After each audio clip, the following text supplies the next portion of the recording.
मराठी साहित्य संघ आणि कोकण मराठी साहित्य संघ यांच्यातर्फे मराठी चालकांना व्यावहारिक मराठी शिकवण्यासाठी अभ्यास वर्गाची घोषणा आपण आज करणार आहात. काय नेमकं कोकण मराठी साहित्य परिषद आणि मुंबई मराठी साहित्य संघ या दोन संस्थांनी सुरुवातीच्या काळापासून मराठीचा प्रचार आणि प्रसार करण्यासाठी जेवढं काही सहकार्य करता येईल तेवढं सहकार्य करण्याची भूमिका घेतली होती आणि त्या माध्यमातून सुरुवातीच्या काळामध्ये ही पुस्तिकासुद्धा आम्ही एक प्रकाशित केली होती. म्हणजे सर्वसामान्य जो प्रवासी आहे त्या प्रवाशाबरोबर संवाद साधत असताना रिक्षा चालक किंवा टॅक्सी चालकाला व्यावहारिक मराठी येणं गरजेचं आहे आणि त्या माध्यमातून शासनाचा तो 1989चा नियम आहे त्या नियमाची कुठेही पायमल्ली होत नाही ना याची खबरदारी घेण्याची जबाबदारी परिवहन मंत्री म्हणून आणि परिवहन खात्याचे अधिकारी म्हणून आमच्या सर्वांची आहे. आणि त्या माध्यमातून आम्ही तपासणी केली असता अनेक हिंदी भाषिक रिक्षा चालकांना टॅक्सी चालकांना मराठी येत नसल्याचं जेव्हा निदर्शनास आलं तेव्हा मी आवाहन केलं होतं आणि मुंबई मराठी साहित्य संघ आणि कोकण मराठी साहित्य परिषद या दोन्ही संस्थांनी ह्या हिंदी भाषिक विद्यार्थ्यांना मराठी शिकवण्याची भूमिका घेतली होती. आज सर्वप्रथम तर ती मी आमचे उदय सामंत जे उद्योग मंत्री आहेत आणि मराठी भाषा विभाग त्यांच्याकडे आहे त्यांचं मनापासून आभार व्यक्त करतो आणि धन्यवाद त्यांना देतो की आम्ही आत्ताच त्यांना विनंती केली आणि विनंती केल्यानंतर त्यांना सांगितलं की आमचे हे कोकण मराठी साहित्य परिषद आणि मुंबई मराठी साहित्य संघाची जे काही लोक आहेत ते किमान 1 लाख रिक्षा चालकांना आणि टॅक्सी चालकांना आम्हाला पुढल्या 90 दिवसामध्ये मराठी शिकवायचं आहे. आणि त्यासाठी आम्ही एक निर्णय घेतलेला आहे की 4 तासाचा एक अभ्यासक्रम म्हणजे ताशी 1000 रुपये मानधनसुद्धा आम्ही आमच्या जे शिक्षक आहेत त्यांना देणार आहोत जेणेकरून 4 तासामध्ये त्यांनी ते व्यावहारिक मराठी शिकलं पाहिजे. आणि त्यासाठी जो येणारा खर्च आहे त्यापैकी 2 कोटी रुपये हे मराठी भाषा मंत्री यांनी ह्या शिक्षकांना देण्याचा निर्णय घेतलेला आहे. उर्वरित खर्च जो आहे तो आम्ही आमच्या परिवहन विभागाच्या माध्यमातून करणार आहोत. मराठी भाषेचा प्रचार आणि प्रसार होण्यासाठी जी काही आवश्यक निधी आहे त्या निधीतून तो खर्च करणार आहेत. त्यामुळे 2 कोटी रुपये आम्हाला 15 ऑगस्टपर्यंत जे काही शिक्षक ह्यामध्ये सहभागी होतील ह्या मोहिमेमध्ये त्यांना मानधन आम्ही राज्य शासनाच्या मराठी विभागाच्या माध्यमातून देणार आहोत. आणि त्याचबरोबर त्या सगळ्या मराठी शिकण्यासाठी काय काय करावं लागेल कुठे कुठे क्लासेस असेल ह्यासाठी जी काही जाहिरात आणि ज्या काही माध्यमांची आवश्यकता आहे त्या RTO डिपार्टमेंटच्या माध्यमातून केले जातील. एक आम्ही प्रमाणपत्रसुद्धा तयार केलेलं आहे. त्या प्रमाणपत्राच्या माध्यमातून 4 तासाची शिकवणी ऑफलाईन असू द्या किंवा ऑनलाईन असू द्या तो शिकल्यानंतर त्याला ते प्रमाणपत्र देण्यात येईल की त्यांनी ह्या अभ्यासक्रमामध्ये सहभाग घेतला आणि सहभाग घेतल्यानंतर त्याला जेवढं व्यावहारिक मराठी आहे ते देतं अशा पद्धतीचं त्या शिक्षकाची सही असलेलं ते प्रमाणपत्र आम्ही आमच्या RTO डिपार्टमेंटच्या माध्यमातून 15 ऑगस्टपूर्वी सर्वांना देणार आहोत. त्यामुळे अतिशय चांगली आणि सकारात्मक मोहीम ह्या सगळ्या साहित्यिकांच्या माध्यमातून आम्ही राज्यभर राबवतो आहे. क्लासेस आम्ही घेतो आहे. ज्याला ऑफलाईन यायचं असेल त्यासाठी आम्ही काही 72 ज्या शाखा आहेत कोकण मराठी साहित्य परिषदेच्या त्या 72 शाखा उपलब्ध करून देतो आहे. मुंबई मराठी साहित्य संघाच्या काही जागा उपलब्ध आहेत त्या उपलब्ध करून देतो आहे. काही रिक्षा चालक संघटनांनी आम्हाला सांगितलं होतं की आमची काही कार्यालये आहेत ती कार्यालये आम्ही त्या ठिकाणी उपलब्ध करून देतो आहे. शिवसेनेच्या राज्यातील सर्व शाखा ज्या ठिकाणी शाखा शिवसेनेच्या आहेत त्या प्रत्येक ठिकाणी मराठीचे वर्ग जर कोणाला घ्यायची इच्छा असेल तर त्या आम्ही उपलब्ध करून देणार आहोत. आणि आमचे उपमुख्यमंत्री एकनाथ शिंदे साहेबांनी स्पष्ट सूचना दिलेल्या आहेत की जिथे शाखा तिथे मराठी असा एक आम्ही विचार अभियान आम्ही राबवलेलं आहे 15 ऑगस्टपर्यंत. त्यामुळे प्रत्येक शाखेमध्ये हिंदी भाषिक रिक्षा आणि चालकाला मराठी शिकवता येईल. म्हणजे ज्या जागा उपलब्ध आहेत त्या जागा आम्ही करतोय. RTOची जी कार्यालय आहे त्या कार्यालयामध्ये तुम्ही मराठी शिकल्यानंतर शेवटचं जे प्रमाणपत्र आहे ते प्रमाणपत्र त्या ठिकाणी देण्यात येईल. परंतु शेवटी ही मोहीम जी आहे मराठी भाषेचा प्रचार आणि प्रसार होण्यासाठी आहे. RTOच्या माध्यमातून 1989च्या कायद्याचं कुठेही उल्लंघन होत नाही का याची तपासणी आम्ही 15 ऑगस्टपर्यंत जरी करणार नाही तरी 16 ऑगस्टपासून मात्र आम्हाला नाईलाज का होईना एवढं आम्ही प्रयत्न केल्यानंतर सुद्धा जर कुणाला मराठी येत नसेल तर आम्हाला आमच्या पद्धतीनं कायदेशीर कारवाई करावी लागेल. सर यामध्ये एक महत्त्वाचा मुद्दा आहे तो शिक्षकांचा. हे शिक्षक कशा पद्धतीनं उपलब्ध करून दिले जाणार आहे? तुम्ही जाहीर आवाहन करणार आहात कशा? नाही, कोकण मराठी साहित्य परिषदेकडे किमान 4000 शिक्षक आहेत. अनेक त्यांच्या एज्युकेशन इन्स्टिट्यूशन आहे, ते 4000 शिक्षक त्यामध्ये सहभागी होतील. आमच्या मेहेंदळे मॅडम आहेत, मेहेंदळे मॅडमचं मुंबई मराठी साहित्य संघ आहे, त्यांच्याकडे काही शिक्षक उपलब्ध आहेत ज्यांनी जेनेलिया देशमुख किंवा आमिर खान यांना सुद्धा मराठी शिकवलं आणि त्यांना आमिर खानला प्रमाणपत्र दिलेलं आहेत. अशा अनेक शिक्षकांच्या संघटना त्यांच्याकडे कार्यरत आहे. काही शिक्षक ज्यांना मानधन घ्यायचं असेल ते मानधन ह्या संस्था द्यायला तयार आहेत, परंतु काही शिक्षक मराठीवर प्रेम करणारे असे आहेत, ते पुढाकार घेत आहेत समोरून आणि सांगतात की नाही, आम्हाला मानधनाची आवश्यकता नाही, परंतु मराठीचा प्रचार आणि प्रसार करण्यासाठी आम्ही मानधन न घेता यांना मराठी शिकवू. आणि शिकवत असताना सुद्धा फक्त व्यावहारिक मराठी आहे. व्यावहारिक मराठीसुद्धा अतिशय म्हणजे मोजक्या शब्दामध्ये त्यांनी लिहून दिलेलं आहे. म्हणजे ती मोजकी शब्द जी आहे ती सुद्धा आम्ही ह्या पॅम्पलेटच्या माध्यमातून त्यांच्यापर्यंत पोहोचवणार आहोत. आणि मुख्य म्हणजे ऑनलाईन आणि ऑफलाईन ही दोन्ही प्रक्रिया आणि वेळ त्यांना हवा तसा त्यावेळेस, म्हणजे दुपारच्या वेळेस जर त्यांच्याकडे पॅसेंजर वगैरे नसतील तर त्याही वेळेस त्यांनी शिकावं. संध्याकाळच्या वेळेस जर त्यांची इच्छा असेल की नाही बाबा, मी आता रिक्षा दुसऱ्या शिफ्टचा ड्रायव्हर आहे, मी शिकायला तयार आहे, म्हणजे त्यांना हवं त्यावेळेस शिकवण्याची मानसिकता आमच्या सर्व साहित्यिकांनी घेतलेली असल्याकारणानं मला असं वाटतं की आता रिक्षा संघटना ज्या आहेत, टॅक्सी संघटना आहेत, त्यांना पण मी आवाहन करणार आहे आणि त्यांची मंगळवारी एक बैठक लावतो आहे की तुम्ही ह्याच्या पुढे मात्र वेळ मागू नका. 15 ऑगस्ट गेले की तुम्ही परत म्हणाले आम्हाला 15 दिवस द्या, 1 महिना द्या. जेवढं द्यायचं तेवढं मुदत आम्ही दिलेली आहे. आणि तुम्हीच त्या बैठकीमध्ये मान्य केलं होतं की आम्ही आमच्या परीनं सुद्धा आमच्या रिक्षा टॅक्सी संघटनेचे जे पदाधिकारी आहेत त्यांना शिकवू. तर मला असं वाटतं आता तुम्ही यांच्या माध्यमातून शिकवण्याची तयारी ठेवा. खर्च पण काही नाही आहे, सगळा खर्च आम्ही करायला तयार आहोत. राज्य शासनाच्या माध्यमातून मराठी विभागाने 2 कोटी रुपये खर्च करायची तयारी दर्शवलेली आहे. आमच्या डिपार्टमेंटच्या माध्यमातून प्रचार आणि प्रसार करण्यासाठी आम्ही तो खर्च करतो आहे. फक्त तुम्हाला मराठी शिकायचं आहे. एवढ्या सगळ्या सुविधा जर राज्य शासनाच्या माध्यमातून तुम्हाला मिळत असेल तर मला असं वाटतं की तुम्हाला 15 ऑगस्टपर्यंत मराठी यायलाच हवं. नाही आलं तर मग 16 तारखेपासून RTOची मोहीम आम्ही कार्यरत ठेवणार आहोत. दुसरीकडे ST संदर्भात एक महत्त्वाचा प्रश्न होता, जो डिझेल वाढीच्या संदर्भातला निर्णय होता. त्या संदर्भात काही राज्य शासनाकडनं पावलं उचलण्यात आली आहे का? आपलं काही बोलणं झालेलं आहे का? केंद्रातनं किंवा राज्य सरकारकडनं काही आपल्याला निधी या संदर्भात मिळणार आहे का? कारण भाडेवाढची टांगती तलवार ही प्रवाशांवरती आहे. नाही, गेल्या आठवड्यापासून जी डिझेलमध्ये दरवाढ झालेली आहे, आधी 3 रुपये 10 पैसे झाली होती, नंतर 91 पैसे झाली, म्हणजे 4 रुपयापेक्षा जास्त ही दरवाढ झालेली आहे. 3 रुपये 10 पैसे जेव्हा झाली होती तेव्हा 124 कोटी रुपये नुकसान ST महामंडळाला होणार होतं, कारण 3400 कोटी रुपयाचं आम्ही डिझेल खरेदी करत असतो इंडियन ऑइल आणि इतर कंपन्यांकडनं. 91 पैशाची वाढ झाल्यानंतर परत 30 कोटी अंदाजे त्यामध्ये भर पडलेली आहे. म्हणजे 150 ते 155 कोटी रुपयाचं नुकसान होणार असल्याकारणानं काहीतरी निर्णय आम्हाला घेणं अपेक्षित होतं. परंतु मी मंगळवारी माननीय मुख्यमंत्र्यांना काही GSTच्या संदर्भात पत्र दिलेलं आहे की ज्यामध्ये असं सुद्धा म्हटलं गेलं होतं की वॅटमध्ये राजस्थानला जसं त्यांच्या ST महामंडळाला प्राधान्य दिलेलं आहे किंवा सूट दिलेली आहे तशी राज्य शासनानं आम्हाला द्यावी. अजूनही काही मुद्दे होते की त्या मुद्द्याच्या माध्यमातून आमचं जे नुकसान आहे ते भरून येणार आहे. तर त्या बाबतीत निश्चितपणे मुख्यमंत्री सकारात्मक भूमिका घेतील असं मला वाटतं. शेवटी राज्य शासनाचाच हा एक भाग आहे. ST महामंडळ राज्य शासनाचाच घटक असल्याकारणानं सर्वसामान्य प्रवाशांना सुविधा देण्यासाठी राज्य शासन आणि प्रामुख्याने महायुतीचं सरकार जे आहे ते बांधील आहे. ST महामंडळाच्या माध्यमातून फायदा व्हावा आणि त्या फायद्याच्या माध्यमातून राज्य सरकारला महसूल मिळावा ही भूमिका राज्य शासनाची नाही.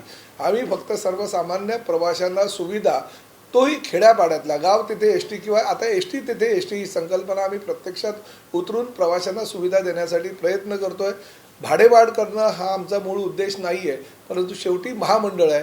महामंडळ जर टिकवायचं असेल, एस टीला जर जिवंत ठेवायचं असेल तर काही कटू निर्णयसुद्धा आम्हाला घ्यावे लागतात.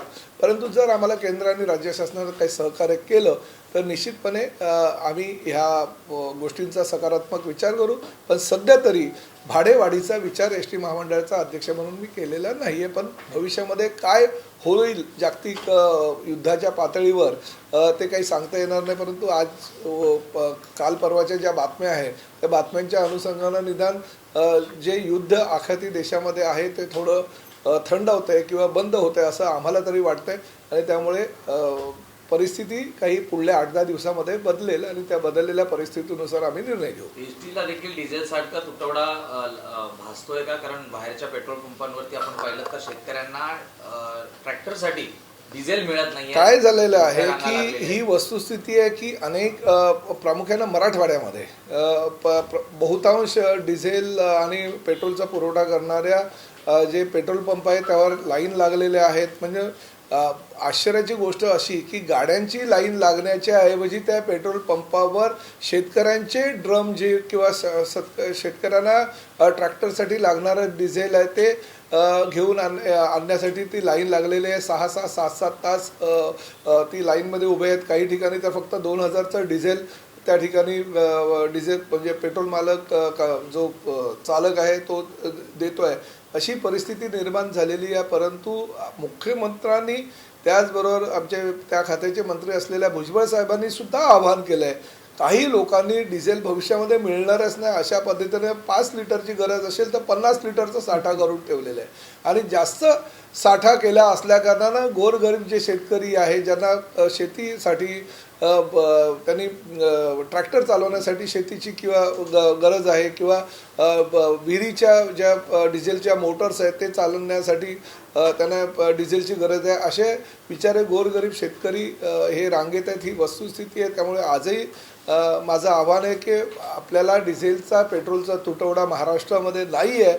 फक्त घाबरून काही लोकांनी साठ्या मोठ्या प्रमाणात केलेला आहे. साठे बाजार केलेला आहे. साठे बाजार केल्यानंतर काही लोक त्याचा काळा बाजारसुद्धा करण्याची शक्यता नाकारता येत नाही. त्यामुळे अशी परिस्थिती निर्माण झालेली आहे.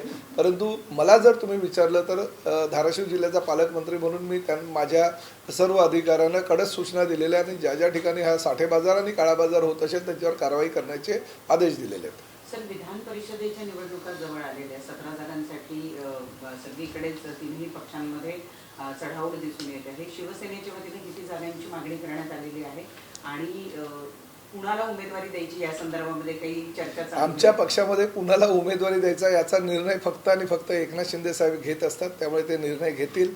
शिवसेनेचे आज 5 ज्या 17 जागा आहेत त्यापैकी 5 जागा आमदार परंतु मध्यंतरी निवडणुका न झाल्यामुळे ह्या निवडणुका पुढे ढकलल्या. पण त्याचबरोबर आम्ही धुळ्याच्या मध्ये आमची ताकद वाढलेली आहे. त्याचबरोबर रायगडची म्हणजे सिंधुदुर्ग रायगड रत्नागिरीची जी जागा आहे ती वाढलेली असल्यामुळे 5 जागा ज्या आमच्या आहेत त्या आणि 2 अतिरिक्त ज्या ठिकाणी शिवसेनेची ताकद वाढलेली आहे अशा 7 जागा शिवसेनेच्या वतीनं आम्ही मागितलेल्या आहे. परंतु शेवटी हे जरी मागणी जरी आमची असेल तरी अंतिम निर्णय हे मुख्यमंत्री देवेंद्र फडणवीस आणि एकनाथ शिंदे साहेबच बसून घेणार आहे आणि ते दोघे जे निर्णय घेतील ते आम्हाला बंधनकारक आहे. या संदर्भात रायगडला घेऊन आधीच राष्ट्रवादी जे आहे ते पालकमंत्री पदाला घेऊन वाद सुरू असताना आता जर रायगडची मागणी शिवसेनेने केली तर त्यावरून नवीन वाद निर्माण नाही. बघा एक गोष्ट तुम्हाला मी सांगतो. रायगड रत्नागिरी सिंधुदुर्ग ह्या विधान परिषदेमध्ये सर्वात जास्त जे मतदार आहेत ते शिवसेनेचे जास्त आहेत म्हणून आम्ही ती जागा मागितलेली आहे. परंतु शेवटी महायुती आहे त्यामुळे कुणाला माघार घ्यावी लागते तर कुणाला पुढे जावं लागतं आणि मला असं वाटतं की महायुतीमध्ये लढण्याचा निर्णय ह्या नेत्यांनी सगळ्यांनी घेतलेला आहे. सुनेत्राताई पवार, शिंदेसाहेब आणि देवेंद्रजींनी. त्यामुळे मला असं वाटतं की काही ठिकाणी माघार तर काही ठिकाणी पुढे घेऊन अंतिम निर्णय ह्या 2 दिवसामध्ये होतील आणि सकारात्मक निर्णय होईल. कारण शेवटी भविष्यातल्या सगळ्या निवडणुका ह्या महायुती म्हणूनच आम्ही लढवणार आहोत. या संदर्भात शिवसेना नेत्यांची काही बैठक एकनाथ शिंदेंनी बोलवलेली आहे का? नुकतीच एक बैठक देखील पार पडली. त्यात देखील काही जागांसंदर्भात चर्चा झाल्याचं कळत आहे. आपण त्या बैठकी तर सातत्यानं होत राहतात आणि त्याचबरोबर शिंदे साहेबांनी आमच्या सगळ्या मंत्र्यांची बैठक घेऊन बैठकीमध्ये आपली भूमिका स्पष्ट केलेली आहे. परंतु बैठकीच्या अंतर्गत गोष्टी ज्या आहे त्या मीडियासमोर न आणणं सुद्धा एक ज्येष्ठ मंत्री म्हणून माझं कर्तव्य आहे. त्यामुळे आमची भूमिका जी आहे ती मी आमच्या जागा आम्ही किती मागितल्यात हे भूमिका स्पष्ट केलेली आहे.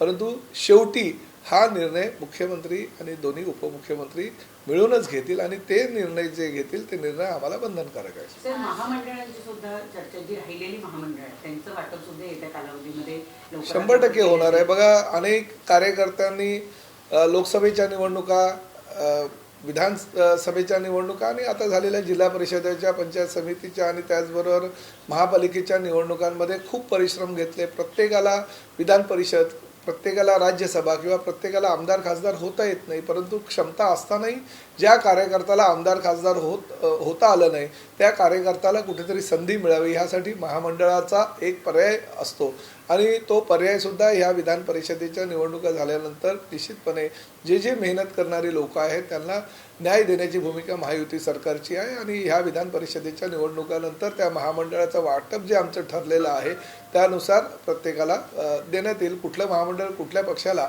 हे घेण्याचे अधिकारसुद्धा शिंदेसाहेबांनी दोन्ही देवेंद्रजी आणि सुनेत्रताई पवारांना आहे. म्हणून मी मगाशी सांगितलं की काही गोष्टी ज्या आहेत त्या गोष्टी आम्हाला उघड करायच्या नसतात. परंतु शेवटी उदय सामंत आणि दादा भुसे हे समन्वयक म्हणून आमच्या पक्षाच्या वतीनं काम करतायत. तुम्हाला ते भेटलेत तर त्यांना निश्चित विचारा, ते तुम्हाला माहिती देतील. मनोज जरांगे आणि प्रसाद लाड यांची भेट होते आहे. प्रसाद लाड शिष्टाई करण्यासाठी गेलेले आहेत. यापूर्वी शिवसेनेने सुद्धा मराठा आरक्षणासाठी खूप महत्त्वाची भूमिका बजावलेली आहे. पुन्हा एकदा 30 तारखेपासून आंदोलनाचा इशारा मनोजरांगे देत आहे. नाही, महायुती सरकारच्या वतीनं मुख्यमंत्र्यांची एक अनुयायी म्हणून मराठा समाजाचे नेते आणि विधान परिषदेतील ज्येष्ठ सदस्य प्रसाद लाड हे अंतरवली सराटी येथे गेलेले आहेत. आज मनोज जरांगे पाटील आणि प्रसाद लाड यांची बैठकसुद्धा काही वेळापूर्वी होती. त्या बैठकीमध्ये सकारात्मक तोडगा गेला आणि जे काही मराठा समाजाचे मागण्या आहेत त्या मागण्या महायुती सरकारने ह्या आधीच पूर्ण केलेल्या आहेत. काही अनुत्तरित असतील तर त्यासुद्धा पूर्ण करण्यासाठी आम्ही प्रयत्नशील आहोत आणि प्रसाद लाड यांनी चर्चा करून आमच्याकडे काहीतरी प्रस्ताव दिल्यानंतर निश्चितपणे मुख्यमंत्री त्यावर सकारात्मक तोडगा काढतील. सर, नागपूरमध्ये एक वेगळं आंदोलन बघायला मिळालं. शिवसेना युतीने ते आंदोलन केलं आहे. तिकडे मेलडी चॉकलेट वाटत निषेध करण्यात आलेला आहे. नाही, ठीक आहे. काय झालं आहे की आता असं झालं की राजकारण राहिलं बाजूला, पण मला असं वाटायला लागलं की मेलेडी चॉकलेटच्या निर्मात्यांचं काही हा सोशल मीडियाच्या माध्यमातून त्यांनी मार्केटिंग करण्याचा प्रयत्न केलेला आहे की काय, कारण त्यांचा 30% हा जो गेल्या 4 ते 5 मध्ये खप वाढलाय आणि त्यांचं जे TRP वाढलंय आणि TRP वाढल्यामुळे त्यांचं मार्केटिंग एवढ्या मोठ्या प्रमाणात झालं. त्यांचे काही खाजगीत लोक बोलायला लागले की आम्ही अब्जो रुपये जरी खर्च केले नसते तरी एवढं मार्केटिंग आमच्या मेलेडीचं झालं नसतं. एवढं मेलेडी आणि मेलेनीच्या माध्यमातून होत आहे. म्हणजे आनंद ह्या गोष्टीचा आहे की लोक त्या गोष्टीचा चांगला आस्वाद घेत आहेत. सर, बांद्रामध्ये जी कारवाई झाली गैरव्यवहारामध्ये तुमच्या विभागाशी संबंधित विचारायचं झालं तर आता तिथला रस्ता रुंदीकरण म्हणजे किंवा रेल्वेने ते काम हातात घेतलेलं आहे. पण बांद्रा स्टेशन ते BKC हा जो मार्ग आहे तो आता तरी प्रवाशांना सुलभ होईल का? अर्थात तिथे बेस्ट किंवा इतर सार्वजनिक सुविधा आपण देतो. नाही, बघा, 100% मी उलट रेल्वेच्या ह्या कारवाईचं कौतुक करतो. कारण अतिशय मोठ्या प्रमाणामध्ये ती कारवाई त्यांनी केली. गेल्या 5 दिवसापासून कारवाई चालू आहे. जवळजवळ 90% काम त्यांचं कालपर्यंत पूर्ण झालेलं होतं असं सुद्धा त्यांच्या PROनी सांगितलेलं आहे. आणि प्रामुख्यानं बघा, मुंबई ही बकाल होत चाललेली आहे आणि अशा पद्धतीनं एका परकीय नागरिकांनी केलेल्या व्हिडिओ चित्रीकरणामुळे जर रेल्वे प्रशासनाला जाग आली असेल आणि त्यांनी अशी कारवाई केली असेल तर निश्चितपणे चांगलं आहे. ही भूमिका त्यांनी घेतली. कारण शेवटी ते झोपड्या पण करत आहेत, तर 4-4, 5-5 माळ्याच्या झोपड्या, आणि त्यावर कारवाई करत असताना जो प्रवासी आहे त्याला चालायला सुद्धा जागा नव्हती. अशा पद्धतीनं त्या रस्त्यावर आणि रेल्वेच्या जागेवर आल्या होत्या. त्यामुळे मी ते कारवाईचं समर्थन करतो आणि ST महामंडळ किंवा आमच्या परिवहन विभागाला जर काही जागा त्या ठिकाणी उपलब्ध करून दिली तर काही ठिकाणी बस स्टॉप किंवा काही ठिकाणी स्टँड आणि ट्रान्सपोर्टच्या दृष्टिकोनातून ज्या ज्या काही सुविधा आहेत त्या सगळ्या सुविधा आम्ही त्या ठिकाणी द्यायला तयार आहोत. परंतु मला असं वाटतं की ही कारवाई रेल्वे विभागानं वारंवार ही करायला हवी जेणेकरून मुंबईतलं अतिक्रमण कुठेतरी थांबेल. सर, तुमच्या मित्रपक्ष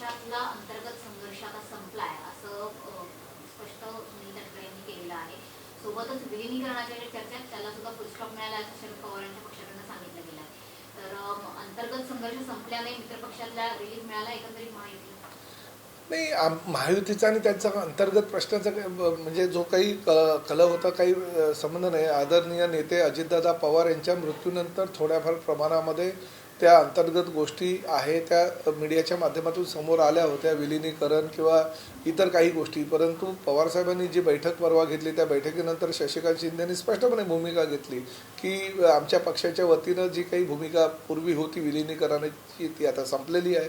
आणि प्रामुख्यानं अजितदादा पवार यांच्या पक्षाच्या जे प्रमुख आहेत सुनीताताई पवार यांनी सुद्धा विलिनीकरणावर काही भाष्य केलं नव्हतं सुरुवातीपासून. त्यामुळे मला असं वाटतं की अंतर्गत कलह काही नव्हतात, फक्त मीडियाच्या माध्यमातून ते दाखवलं जात होतं. आणि महायुतीचं सरकार आहे, आम्ही समन्वयानं तिन्ही पक्षाचं जे आमदार आहेत जे खासदार आहेत ते एकत्रितपणे काम करत आहेत आणि चांगलं चाललं आहे आमचं. सर, जे ओला उबरचं ते ॲप तुम्ही काढून टाकण्याची जी मागणी केलेली होती, पुढे जी काही कायदेशीर कारवाई केली, आता ते काय स्टँड आहे त्यावर? आता ह्या बैठकीनंतरच ती बैठक आहे. स्पष्टपणे तुम्हाला आजही मी सांगतो, ओला, उबेर, रॅपिडो किंवा काही ज्या संस्था आहेत त्या बेकायदेशीररित्या ज्या मोटरसायकल्स आहेत त्या रस्त्यावर त्यांनी आणलेल्या आहेत. राज्य शासनानं फक्त EV व्हेकलला परवानगी दिलेली आहे, परंतु ती परवानगीसुद्धा ह्या तिन्ही संस्थांनी घेतलेली नाही. जर राज्य शासन किंवा परिवहन डिपार्टमेंट माझ्या खिशात आहे अशा पद्धतीची भूमिका त्यांची असेल तर आम्हाला कायदेशीर कारवाई करावीच लागेल. मी स्वतः आणि आमचे परिवहनचे आयुक्त ह्या दोघांनी आम्ही सायबर क्राईमला पत्र दिलं होतं. त्या पत्राच्या अनुषंगाने त्यांनी कारवाईसुद्धा केली. परंतु काय झालं की 4 व्हीलर आणि 2 व्हीलर यांचा एकच ॲप आणि तोही पूर्ण देशामध्ये एकच असल्याकारणानं ती कारवाई करत असताना काही अडचणी निर्माण झाल्या आणि पूर्ण ओला उबेर म्हणजे देशातल्या सगळ्या त्यांच्या त्या डिपार्टमेंटवर परिणाम झाला असल्याकारणानं तो गोंधळ उडाला होता. परंतु राज्य शासन आणि परिवहन मंत्री म्हणून मी आजही ठाम आहे. माननीय मुख्यमंत्र्यांनी सुद्धा स्पष्टपणे सांगितलेलं आहे की भविष्यातील जी गरज आहे राज्याची ती विचारात घेता फक्त आणि फक्त EV व्हेकललाच आम्ही परवानगी दिलेली आहे. कॅबिनेटनं त्याला मंजुरी दिलेली आहे आणि कॅबिनेटनं मंजुरी दिल्यानंतर सुद्धा हे तिन्ही ज्या संस्था आहेत त्या RTO डिपार्टमेंटची कुठलीही परमिशन न घेता त्यांनी सरसकट सुमारे माझा म्हणजे ते स्वतः 60-70 हजार सांगतात, परंतु माझा अंदाज आहे 1 लाख तरी बाईक ह्या पेट्रोल बाईक ह्या रस्त्यावर उतरवलेल्या आणि सगळ्या त्या बेकायदेशीर आहे. त्यामुळे ह्यावर काहीतरी नियंत्रण असायलाच हवं. परंतु बेकायदेशीररित्या जर त्या रस्त्यावर आणत असतील तर आम्हाला काहीतरी भूमिका घ्यावी लागेल. ही बैठक संपल्यानंतर आमची ती बैठक आहे. परंतु आम्ही आजही फक्त EV बाईकच अधिकृत आहे, परंतु त्याची सुद्धा परमिशन त्यांनी घेतलेली नाही हे आवर्जून मी सांगतो. जर ते चुकीच्या पद्धतीने करत असतील तर आम्हाला त्यांच्यावर कारवाई ही करावीच लागेल. शेवटचा प्रश्न सर, त्याची पॉप्युलॅरिटी इतकी वाढती आहे, लोकांमध्ये मागणी आहे, खूप मोठ्या प्रमाणात लोक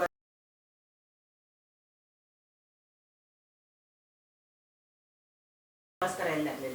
आताची सिच्युएशन, जागतिक सिच्युएशन पाहता, तेल आणि या सगळ्या गोष्टी पाहता अख्ख्या 4 व्हीलरमध्ये एक माणूस जाण्यापेक्षा 2 व्हीलरमध्ये एक माणूस जाणं हा लोकांना सोयीस्कर पर्याय वाटतो आणि तो कमी पैशात उपलब्ध. तुमच्या माहिती करता सांगतो, मध्यस्थ मार्ग काही नाही तुम्ही म्हणता ह्या मताशी मी सहमत आहे. त्यामुळेच मी परिवहन मंत्री झाल्यानंतर पहिल्यांदा हा नियम आणला आणि हा निकष आणला.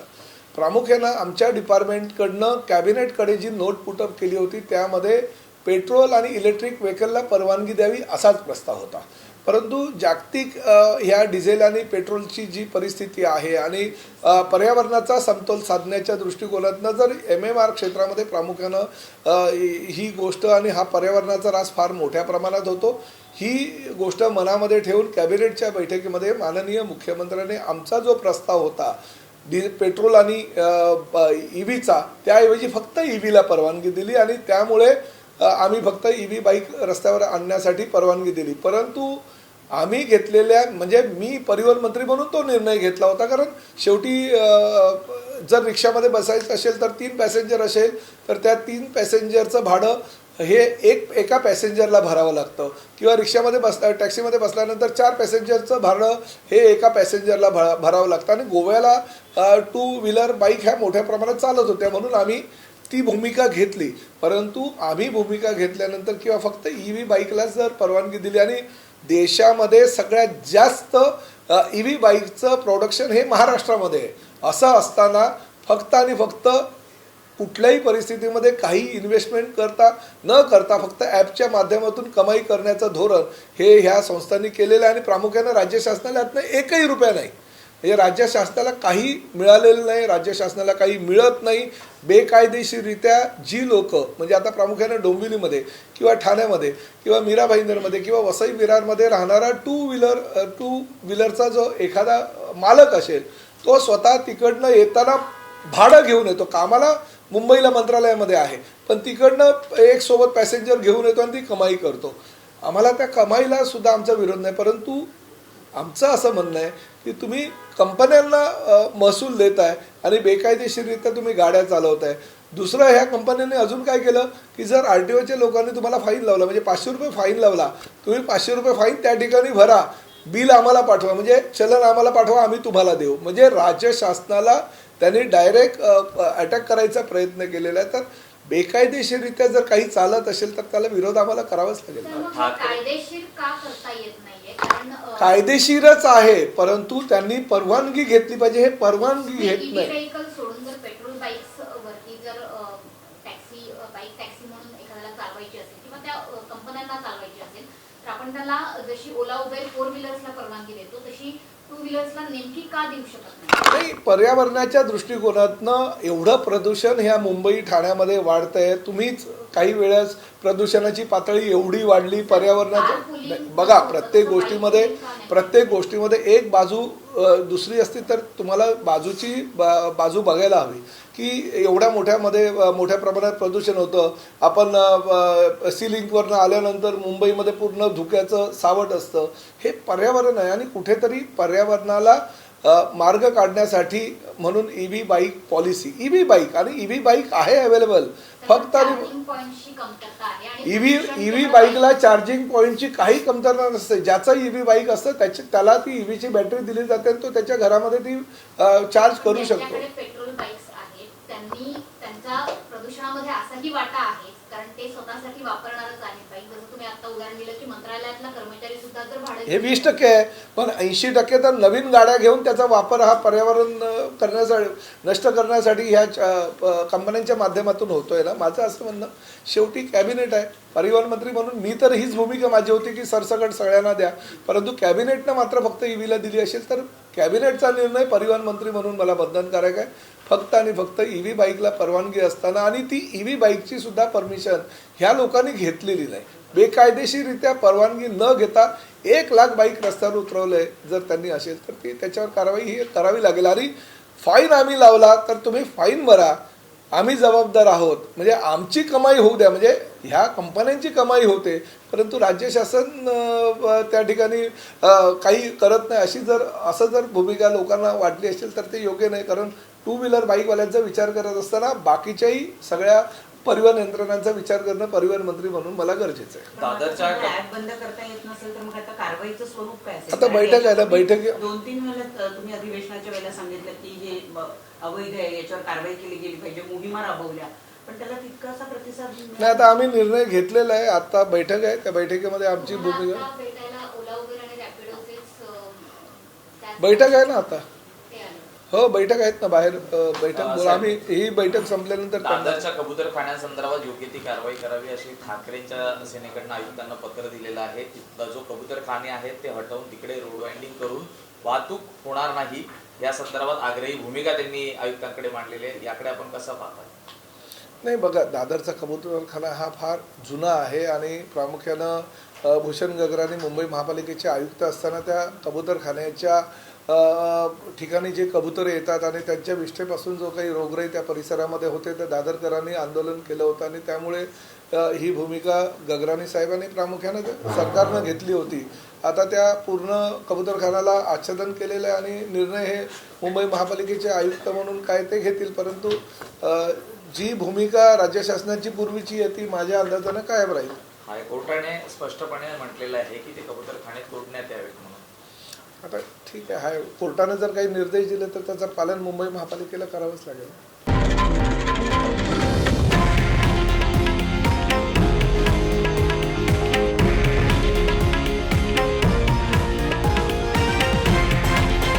हे आहे देशातील नंबर 1 न्यूज नेटवर्क आणि आपण पाहत आहात TV9 मराठी, एकमेव